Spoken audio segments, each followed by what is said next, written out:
नमस्कार विद्यार्थी मित्र मैत्रिणींनो, स्वागत आहे तुम्हा सगळ्यांचं सपनाज होमस्कूलिंग यूट्यूब चॅनलमध्ये। आणि आज मी तुम्हाला इयत्ता 9वी मराठीचा 18वा धडा हसरे दुःख याचा स्वाध्याय इथे सोडून दाखवणार आहे। आपण एकूण एक प्रश्नाचं उत्तर या धड्यातलं लिहिलेलं आहे, पण जर तुम्ही नवीन असाल चॅनलला तर पटापट हा चॅनल सबस्क्राइब करा आणि बेल आयकॉन दाबा। प्रश्न पहिला आहे, आकृतीत दिलेल्या प्रसंगाबाबत माहिती लिहून आकृतीबंध पूर्ण करा। लिली हार्लेच्या गायनाचा प्रेक्षकगृहावर होणारा परिणाम। तर उत्तर आहे, सर्व प्रेक्षकगृहाची नजर तिच्यावर खिळली होती। दोन सर्व श्रोत्यांचे भान हरवून गेले होते। सारे श्रोते जीवाचा कान करून ऐकत होते। प्रेक्षागृहातील विपरीत घटना। याचं उत्तर आहे, लिलीचा आवाज एकदम चिरकला गेला, त्यामुळे तो काही केल्या तिच्या कंठातून फुटेना। 2 तिचा आवाज आतल्या आत विरून जाऊ लागला। 3 लिलीच्या स्वरांनी वाद्यवृद्धांची साथ सोडून दिली। 4 बसके स्वर लिलीच्या कंठातून बाहेर येत नव्हते। प्रश्न दुसरा, खाली दिलेल्या घटनांचा परिणाम लिहा। घटना, चार्लीने जॅक जोन्स म्हणायला सुरुवात केली। प्रेक्षागृहात वाद्यवृद्धांचे स्वर घुमू लागले। प्रेक्षागृहातील आरोळ्या स्टेज मॅनेजरने ऐकल्या। उत्तर, घटना, चार्लीने जॅक जोन्स म्हणायला सुरुवात केली। परिणाम, त्याला वाद्यवृंदे साथ देऊ लागले। 2 प्रेक्षागृहात वाद्यवृद्धांचे स्वर घुमू लागले। थिएटर स्वरांनी भरून गेले। प्रेक्षागृहातील आरोळ्या स्टेज मॅनेजरने ऐकल्या। परिणाम झाला, मॅनेजर धावत पळत स्टेजवर आला आणि चार्ली जवळ उभा राहून गोंधळून लिलीकडे पाहू लागला। प्रश्न तिसरा, कंसातील वाक्प्रचारांचा खाली दिलेल्या वाक्यात उपयोग करा। अवहेलना करणे, चेहरा पांढरा फटफटीत पडणे, पदार्पण करणे, स्तिमित होणे। उत्तर आहे, आंब्याच्या झाडाचे मालक समोर येताना दिसताच कैऱ्या पाडणाऱ्या मुलांच्या चेहऱ्यावर भीती पसरली। उत्तर, आंब्याच्या झाडाचे मालक समोर येताच दिसताच कैऱ्या पाडणाऱ्या मुलांचा चेहरा पांढरा फटफटीत पडला। 2 शालेय स्नेहसंमेलनात प्राचीने स्टेजवर पहिले पाऊल टाकले। उत्तर, शालेय स्नेहसंमेलनात प्राचीने स्टेजवर पदार्पण केले। 3 दिव्यांग मुलांची प्रदर्शनातील चित्रे पाहून प्रमुख पाहुणे थक्क झाले। उत्तर, दिव्यांग मुलांची प्रदर्शनातील चित्रे पाहून प्रमुख पाहुणे स्तिमित झाले। गुणवान माणसांचा आदर करू नये। तर उत्तर आहे, गुणवान माणसांची अवहेलना करू नये। ब, खालील वाक्यातील अधोरेखित शब्दांचे लिंग बदलून वाक्य पुन्हा लिहा। तिच्यावर आलेला वाईट प्रसंग या चिमुकल्याने सावरला। उत्तर आहे, तिच्यावर आलेला वाईट प्रसंग या चिमुकलीने सावरला। तिच्या गोड गळ्याने कधीही दगा दिला नाही। उत्तर, त्याच्या गोड गळ्याने कधीही दगा दिला नाही। नर्तकीचे नृत्य प्रेक्षणीय होते। नर्तकाचे नृत्य प्रेक्षणीय होते। सवाई गंधर्व महोत्सव प्रसिद्ध गायकांच्या गायनाने रंगला। उत्तर, सवाई गंधर्व महोत्सव प्रसिद्ध गायकांच्या गायनाने रंगला। इथे स्वमत 1, चार्लीच्या तुम्हाला जाणवलेल्या गुणांचे वर्णन तुमच्या शब्दात करा। चार्ली हा मुळातच गुणी कलावंत होता। आपली ओळख त्याने पदार्पणातच करून दिली। त्या दिवशी आई गात असताना तो एकाग्रतेने गाणं ऐकत होता। मला तर वाटले की तो आईबरोबर मनातल्या मनात गाणं गात असावा। यासाठी एकाग्रता राखण्यासाठी तो आपल्या आवडत्या विषयाशी एकरूप होण्याची क्षमता लागते। ती चार्लीकडे होती। रंगमंचावरून प्रत्यक्ष गाण्याची वेळ आली तेव्हा चार्लीने ते यशस्वीरीतीने गायले। याचे कारण, त्याला कार्यक्रम सादर करायचा नव्हता, त्याला गायचे होते। त्यातच गायनाची उर्मी होती। तो त्या गाण्याशी एकरूप झाला होता, म्हणून तो गाऊ शकला। Thanks for your support. आमचे व्हिडिओ आवडत असेल तर बाजूला दिलेला QR कोड वापरून आम्हाला आर्थिक मदत करा, जेणेकरून आम्हाला आमचे काम अथकपणे करण्यास प्रोत्साहन मिळेल। पैशांचा पाऊस पडला तेव्हा त्याने पैसे गोळा करायला सुरुवात केली। प्रेक्षकांनाही तसे सांगितले। हा त्याच्या मनाचा निरागसपणा, निष्पापपणा होता। तो कलावंत होता। कलेची उर्मी त्याच्यात होती, म्हणून त्याने नाचून दाखवले, नकला करून दाखवले, सर्व त्याने निरीक्षणातून मिळवले होते। त्याची निरीक्षण क्षमता अफाट होती। एकंदरीतच पदार्पणातच त्याने आपले कलावंतपण सिद्ध केले। 2 स्टेज मॅनेजरच्या जागी तुम्ही आहात अशी कल्पना करून या प्रसंगात तुम्ही कसे वागाल ते सविस्तर लिहा।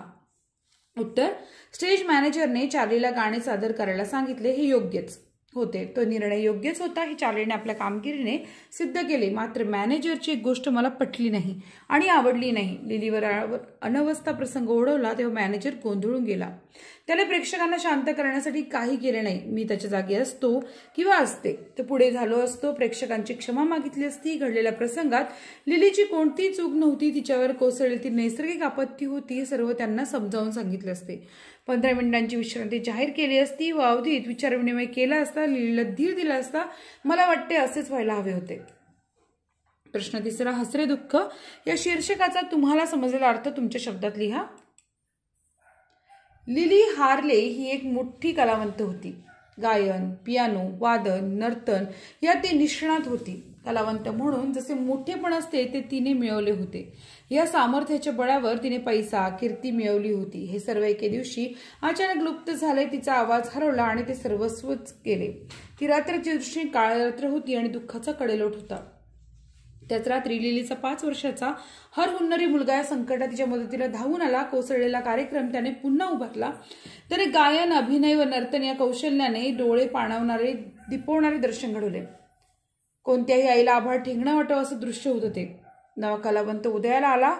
आपल्या मुलाचा उदय काळ म्हणजे सुखाचा सर्वोच्च बिंदू होता. एका बाजूला सुख होते, त्या क्षणी दुसऱ्या बाजूला दुःख होते.